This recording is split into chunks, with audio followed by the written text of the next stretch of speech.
Sino dito, naniniwala kayo na kung mabigyan lang sana kayo ng pagkakataon, tayo yung magmamahal sa kanila ng sobra-sobra, tama ba?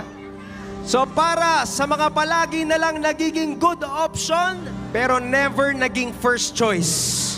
Ang wish ko para sa atin ngayong 2026, sana this time tayo naman ang mapili.